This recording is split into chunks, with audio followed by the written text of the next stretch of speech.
আসসালামু আলাইকুম everyone, informative news চ্যানেলে আপনাকে স্বাগতম। ছোট পর্দার জনপ্রিয় অভিনেত্রী ফারিয়া শাহরিন 1 দশক আগে শোবিজে ডেবিউ হলে নির্মাতা কাজল আরেফিন অমির ব্যাচেলর পয়েন্ট ধারাবাহিকে অন্তরা চরিত্রে অভিনয়ের মাধ্যমে ব্যাপকভাবে খ্যাতি লাভ করেন তিনি। গত 12 মে মা হতে যাচ্ছেন বলে সুখবর দিয়েছেন জনপ্রিয় এই অভিনেত্রী। বিশ্ব মা দিবসে ভক্ত শুভাকাঙ্ক্ষীদের এই সুখবর দেন অভিনেত্রী ফারিয়া শাহরিন।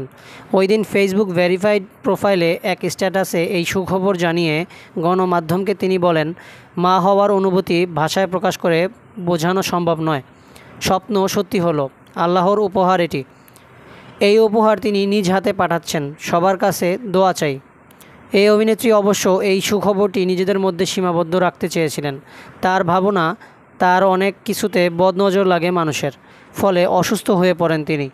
ফারিয়া শাহরিনের ভাষ্যমতে, ফেসবুকে কোনো পোস্ট দেওয়ার পর মানুষের বদনজরকে ভয় পাই, কিন্তু মা হওয়ার এমন খুশির খবর শেয়ার না করে পারলাম না। এদিকে দুঃসংবাদ হচ্ছে, মা হওয়ার খবরটি শেয়ার করার পরই অসুস্থ হয়ে পড়েছেন ফারিয়া শাহরিন।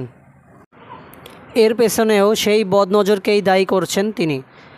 মঙ্গলবার 14 মে ফেসবুক স্টোরিতে এক পোস্টে তিনি লিখেছেন, খবরটা শেয়ার করার পরই ভয়ঙ্কর মাথা ব্যথা শুরু হলো, ওষুধেও কাজ হচ্ছে না, আবারও শরীর খারাপ হয়ে গেল। এছাড়াও তিনি লিখেছেন, আমি আর কোনো কিছু জানাবো না, কানে ধরলাম। কে কী ভাবলো, জাহান্নামে যাক ওই চিন্তা, মাই লাইফ মাই রুলস। এরপরই সাংবাদিকদের উদ্দেশ্যে এই অভিনেত্রী লিখেছেন, মোবাইল বন্ধ, কেউ ফোন দিবেন না ইন্টারভিউয়ের জন্য, আমি অসুস্থ। প্রসঙ্গত 2021 সালের ফেব্রুয়ারিতে মাহফুজ রায়ানের সঙ্গে বাগদান হয় অভিনেত্রী ফারিয়ার। এর 2 বছর পর 2023 সালে পারিবারিকভাবে বিয়ের আনুষ্ঠানিকতা সম্পন্ন হয়।